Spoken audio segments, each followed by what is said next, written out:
J'ai conduit une importante mission à l'extérieur depuis le 16 novembre dernier. Nous sommes rendus à Rome, en Italie, pour les assises du sommet de la FAO sur les questions de sécurité alimentaire, puis à Londres, en Grande-Bretagne, pour participer à une réunion du groupe de travail international autour du Prince de Galles sur la protection des forêts tropicales, et enfin à Paris, en France, pour une visite de travail. À Rome, les assises du sommet de la FAO sur la sécurité alimentaire ont réuni plus d'une centaine de chefs d'État, de gouvernements, des ONG et organisations internationales. Aujourd'hui, plus d'1 milliard de personnes dans le monde ne mangent pas à la faim. Plus grave, c'est un enfant qui meurt toutes les 6 secondes. C'est ce qui a amené les chefs d'État et l'ensemble des participants à tirer la sonnette d'alarme pour mobiliser les énergies afin que des stratégies de financement appropriées soient mises en place en faveur des projets de lutte contre la faim dans le monde. Il faut signaler que la plus grande partie des pays concernés par ce fléau sont les pays en développement. Le Gabon, à l'occasion de ce sommet, a fait aussi entendre sa voix pour réaffirmer ses engagements à œuvrer pour assurer au mieux sa sécurité alimentaire en développant son agriculture. La rencontre de Rome a donc abouti sur l'engagement de tous les pays à agir maintenant pour arrêter la progression de la faim. Il y va de l'avenir de la planète. Et le Gabon soutient cette vision. À Londres, la réunion du groupe international initiée par le Prince de Galles en faveur de la protection des forêts tropicales a vu la participation de plusieurs leaders mondiaux dans le domaine de l'environnement. Avec son Altesse royale, le Prince Charles, conformément au projet lancé par sa fondation en 2008, nos réflexions ont porté sur la situation des forêts et la mise en place de meilleures stratégies de financement des programmes en vue de leur préservation.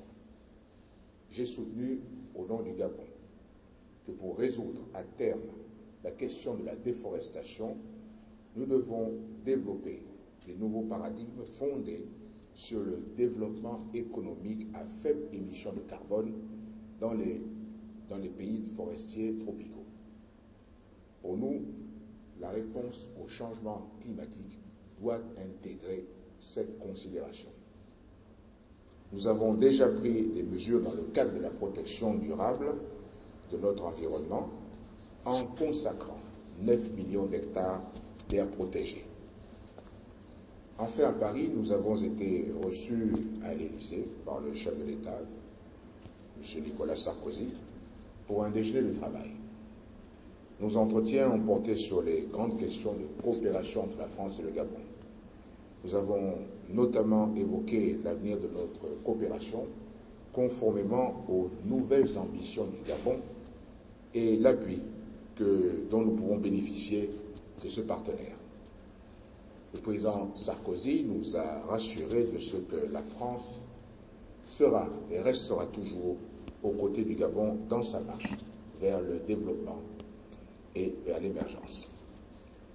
Nous avons également eu des entretiens très fructueux avec le Premier ministre et plusieurs membres de son gouvernement. Avec eux, nous avons discuté des possibilités de dynamiser davantage la participation des investisseurs français au Gabon, la France étant, je le rappelle, notre premier partenaire économique.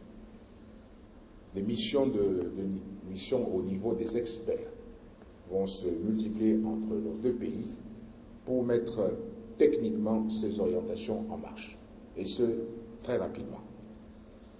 Nous avons aussi rencontré la diaspora gabonaise dans les différents pays visités.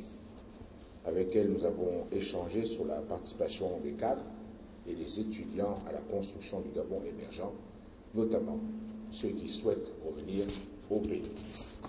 Et nous avons été contents de constater que ceux qui veulent rentrer sont beaucoup plus nombreux aujourd'hui que hier.